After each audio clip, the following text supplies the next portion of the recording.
Bonjour à toutes et à tous, vous nous rejoignez sur TG Outils pour le journal de 15 h au sommaire.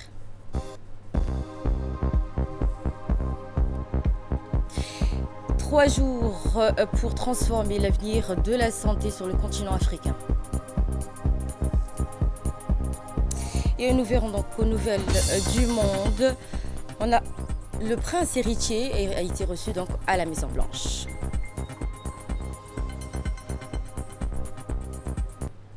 Bonjour et merci de nous recevoir sur TG Outils. Donc, le Premier ministre Abdelkader Kamel a présidé aujourd'hui donc à Kapetski Palace Hotel la 3e édition du Forum africain pour le renforcement de la chaîne d'approvisionnement des produits de santé. Confirmant donc une nouvelle fois la place de Djibouti comme carrefour stratégique des grandes rencontres africaines dédiées au développement. Pendant ces 3 jours, experts, responsables politiques, industriels du médicament, organisations internationales et institutions financières et acteurs de la société civile échangeront autour d'un enjeu central, qu'est l'avenir de la chaîne d'approvisionnement en produits de santé sur le continent et les conditions nécessaires pour en faire un levier de souveraineté et de sécurité sanitaire. Présidé donc par son Excellence Abdelkader Kamel Mohamed, l'événement marque un tournant décisif dans la mobilisation des efforts pour transformer les systèmes d'approvisionnement des produits de santé. Et durant donc ces forums africains sur le renforcement de la chaîne d'approvisionnement des produits de santé, on a vu donc la participation donc examiner ainsi donc vont examiner la dépendance et la persistance du continent aux importations, les pistes de production régionale, la nécessité d'une meilleure préparation aux pandémies, l'approche au One Health Thing et encore le rôle de structures comme l'ARCAM dans la dynamique continentale. Les échanges ont également donc mis en avant l'importance de l'harmonisation réglementaire, du renforcement des capacités, ainsi que le financement local, la transformation des centrales d'achat, considérées comme acteurs clés d'une modernisation efficace du système de santé africain. Le chemin vers une souveraineté pharmaceutique nécessite une volonté politique forte, un engagement financier durable et une collaboration accrue à l'échelle régionale et internationale. En mettant donc en œuvre les recommandations formulées, l'Afrique veut aspirer à bâtir un système de santé résiliente, inclusive et équitable, capable de répondre aux besoins croissants de la population. Ainsi, une fois donc dans la salle, le Premier ministre Abdelkader Kamel a rejoint donc la grande salle du Kapetski pour ouvrir ce qui s'annonçait comme l'une des rencontres les plus structurantes de l'année. La 3e donc édition de ce forum pour le renforcement de la chaîne d'approvisionnement des structures de santé dans une atmosphère studieuse, presque solennelle. Experts, décideurs politiques et industriels, ainsi que représentants d'organisations internationales, institutions financières et membres de la société civile ont convergé autour d'une interrogation simple mais fondamentale. Comment transformer la chaîne d'approvisionnement en produits de santé en un véritable outil de souveraineté sanitaire africaine? Sous la présidence donc, du Premier ministre, ce forum n'a pas seulement offert une vitrine diplomatique, il a également agi comme révélateur. Les discussions qui ont été disséquées, les failles du système actuel, une dépendance chronique aux importations, une production régionale encore timide, une pré-imprimation qui doit être donc étudiée. De l'Association africaine des centrales d'achat de médicaments essentiels en ma qualité de président du bureau de l'Assemblée générale. Excellence, Monsieur le Premier ministre, permettez-nous d'abord de remercier Son Excellence, Monsieur le Président de la République de Djibouti, ainsi que l'ensemble des membres du gouvernement djiboutien pour leur leadership visionnaire. C'est une marque de confiance et d'engagement envers notre continent que d'accueillir ce forum stratégique. Nos remerciements s'étendent également au comité d'organisation pour l'excellence de la préparation et à chacun d'entre vous pour votre présence et votre engagement. Et le ministre de la Santé a tenu à rappeler l'implication de la République djiboutienne. On l'écoute. C'est pour moi un privilège et un honneur sincère de m'adresser à vous au nom du ministère de la Santé à l'issue de cette 3e édition du Forum africain sur le renforcement de la chaîne d'approvisionnement de produits de santé FARCAPS 2025. Je souhaite exprimer avec la plus vive reconnaissance et une profonde satisfaction notre gratitude envers chacun d'entre vous pour la qualité de votre engagement et la richesse de vos contributions. Les chaînes d'approvisionnement en produits de santé constituent l'épine dorsale invisible mais absolument vitale de nos systèmes de santé. En tant que praticiens de la santé publique, nous savons que les politiques les plus ambitieuses, les infrastructures les plus modernes et les professionnels les plus compétents ne peuvent rien sans un approvisionnement fiable, continu et de qualité en médicaments, vaccins, consommables et équipements médicaux. Pourtant, cette dimension logistique a longtemps été les parents pauvres de nos investissements en santé. Les conséquences sont dramatiques et nous les observons parfois. Rupture des stocks de médicaments essentiels, pénurie des vaccins, retard dans la prise en charge des patients, pertes dues à des péremptions évitables et coûts excessifs résultant d'achats d'urgence non planifiés. Djibouti est situé à la confluence des routes maritimes majeures et aux portes de l'Afrique de l'Est. Djibouti s'est affirmé comme un hub logistique régional d'importance stratégique. Cette position géographique privilégiée nous confère à la fois des opportunités et des responsabilités. Nous avons développé des infrastructures portuaires, logistiques, modernes. Nous reprenons cette édition avec l'intervention du Premier ministre qui s'est exprimé en ces termes. Ce forum se tient à son heure et résonne avec une urgence particulière dans le contexte actuel. Les crises sanitaires récentes, notamment la pandémie de la Covid, les épidémies récentes de Mpox et de Ebola ont révélé au grand jour la vulnérabilité critique de nos systèmes d'approvisionnement en produits de santé. Nous avons vu à quel point nos pays étaient dépendants des chaînes d'approvisionnement mondiales fragiles, à quel point notre continent était soumis aux caprices des priorités lorsqu'il s'agissait d'accélérer les vaccins, les médicaments essentiels et autres produits de santé. Cette situation inacceptable nous impose une vérité fondamentale. Il ne peut y avoir de souveraineté politique sans souveraineté sanitaire. Investir massivement dans nos chaînes d'approvisionnement n'est donc pas un luxe, mais une nécessité vitale pour garantir la sécurité de nos nations et la santé de nos citoyens. Le constat, nous le connaissons tous. Notre continent, qui abrite près de 17% de la population mondiale, supporte plus de 23% de la charge mondiale de morbidité. Pourtant, il ne produit actuellement que 2% des médicaments qu'il consomme et représente moins de 3% du marché pharmaceutique global. Cette dissonance est au cœur de notre défi.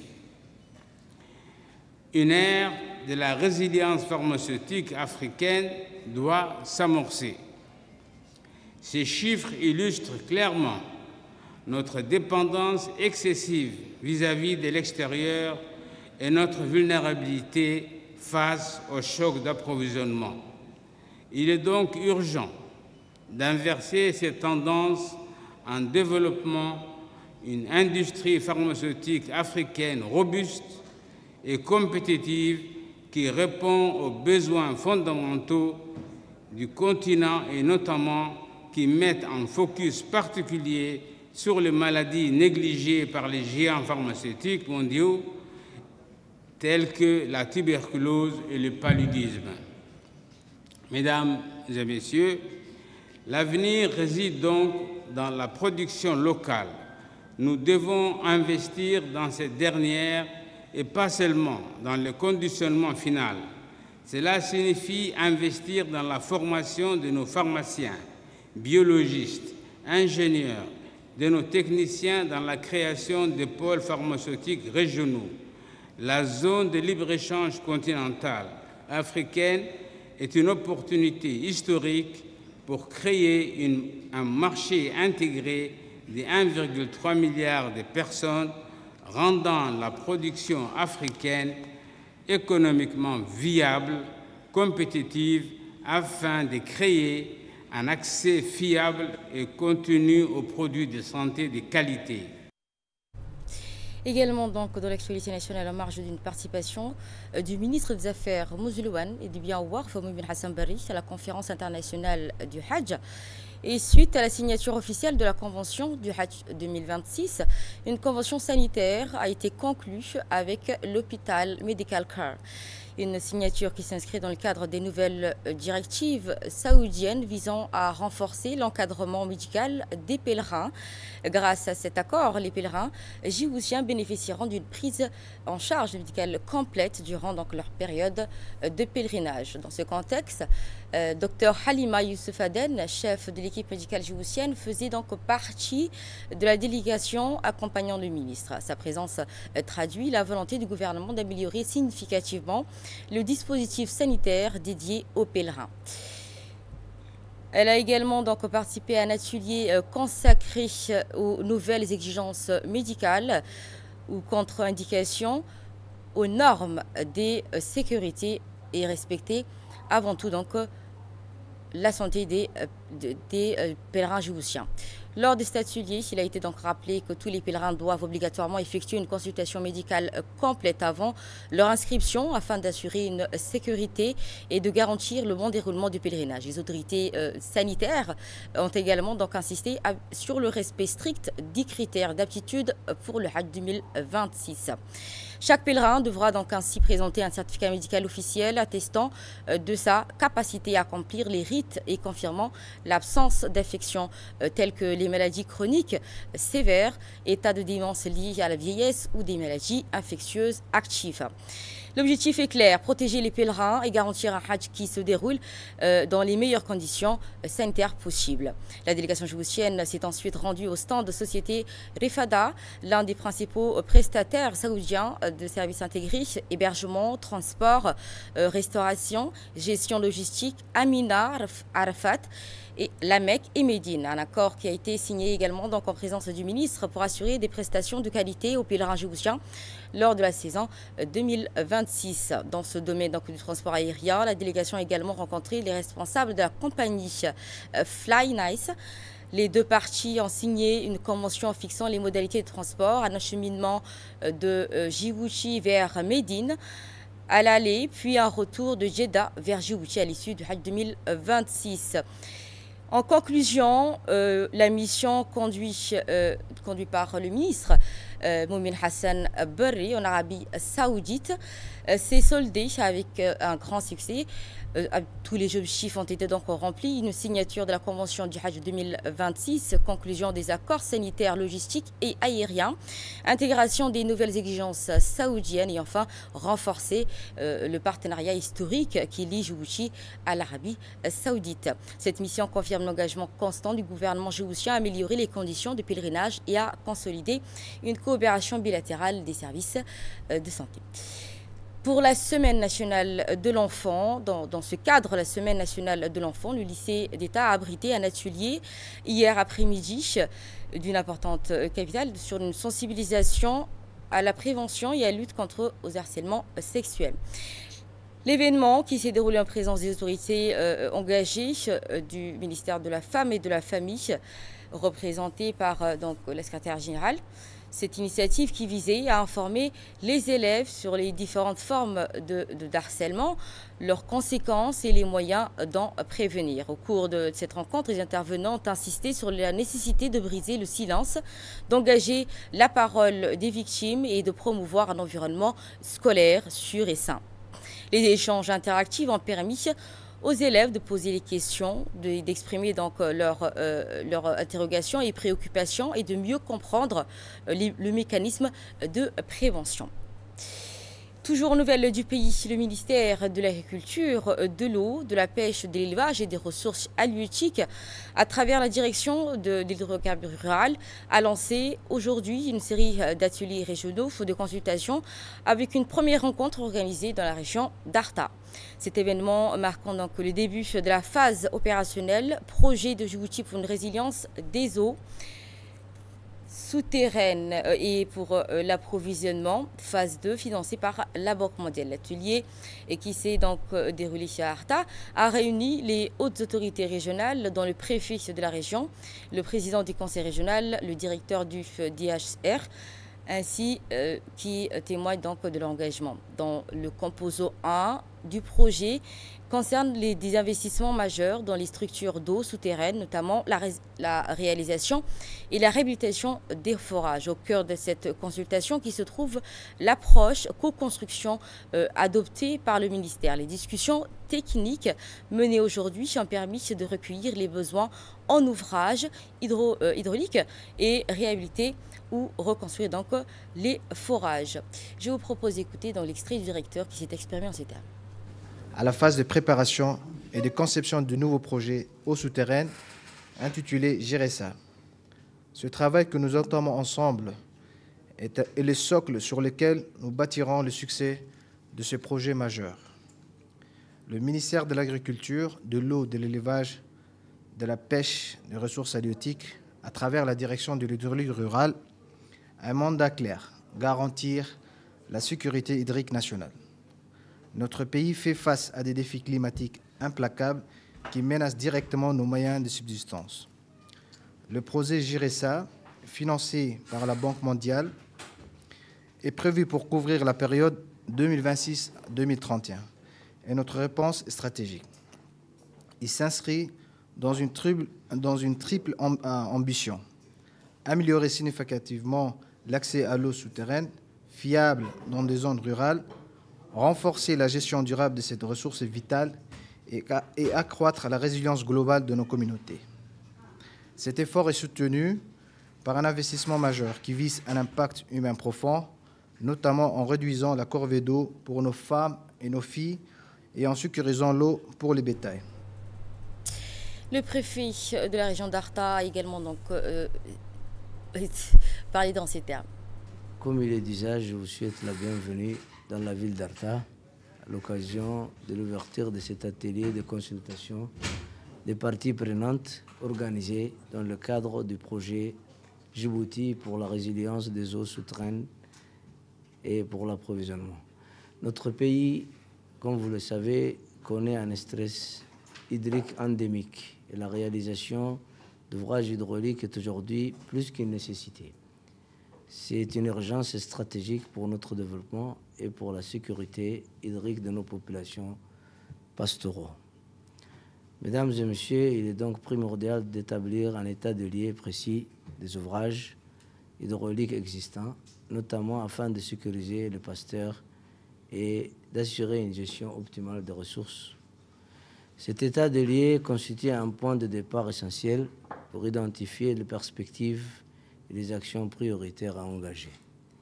Au cours de cet atelier, j'espère que les parties prenantes sauront saisir cette opportunité pour mettre en évidence les propositions et les besoins urgents de notre région dans un esprit de collaboration constructive. Sur ce, je déclare l'atelier ouvert et vous souhaite plein succès dans vos travaux. C'était donc le préfet d'Arta qui a souligné l'importance de ce projet pour la région. Et de là, nous passons à l'actualité hors de nos frontières et notamment régionales. Le Kenya tente de renforcer sa sécurité numérique avec une stratégie nationale mise à jour et une initiative pour former 1 million de spécialistes. Le gouvernement kenyan a annoncé donc le renforcement de sa stratégie nationale de cybersécurité à travers une série de mesures visant à protéger l'espace numérique et à soutenir donc la croissance en économie numérique. L'annonce a faite lors du Cyber Week Africa 2025 où le secrétaire d'État chargé des technologies et de l'information de l'économie numérique a confirmé que le pays déploie un plan national ambitieux pour élever le niveau de sécurité numérique au sein des institutions. La stratégie mise à jour prévoit la création de l'Agence nationale de cybersécurité chargée de coordonner donc la sécurité numérique au niveau du pays. Dans le même esprit, le Kenya lance l'initiative Code Nation qui vise à donc former 1 million de spécialistes dans le domaine du développement logiciel, cybersécurité et la science des données au cours des prochaines années à venir. Également donc aux nouvelles du monde, Mohammed Ben Salman et le président Trump se sont rencontrés à la Maison Blanche pour renforcer leur partenariat stratégique. Le prince héritier saoudien Mohammed Ben Salman a été reçu donc aujourd'hui par le président américain à la Maison Blanche lors d'une visite officielle visant à consolider la coopération entre les deux pays et à ouvrir de nouvelles perspectives de partenariat. À son arrivée, Mohammed Ben Salman a été accueilli chaleureusement par les responsables américains avant de rejoindre le bureau ovale pour un entretien bilatéral avec le président Trump. Dans une atmosphère positive et constructive, marquée par une volonté claire de renforcer les relations historiques entre Riyad et Washington. Selon donc des sources proches du président, les échanges ont porté sur le développement de la coopération économique et des projets d'investissement communs dans les opportunités de croissance dans les secteurs technologiques, de l'énergie et des infrastructures. Les deux dirigeants ont souligné l'importance d'élargir leur partenariat et soutenir ainsi l'innovation et favoriser une croissance pour encourager les initiatives économique. Et pour terminer, donc, panne majeure chez Cloudflare qui perturbe l'accès à X et ChatGPT. Une panne technique survenue chez le fournisseur d'infrastructures internes Cloudflare a provoqué mardi une interruption importante de l'accès à plusieurs sites mondiaux dans X et ChatGPT, affectant des milliers d'utilisateurs. Selon donc les informations initiales communiquées par l'entreprise, l'incident n'est pas dû à une attaque informatique, mais à un dysfonctionnement interne dans l'un des systèmes responsables de la gestion du trafic du web. Voilà, donc c'est l'essentiel de ce 15h. Merci à vous de nous avoir suivis et merci à l'équipe qui m'accompagne.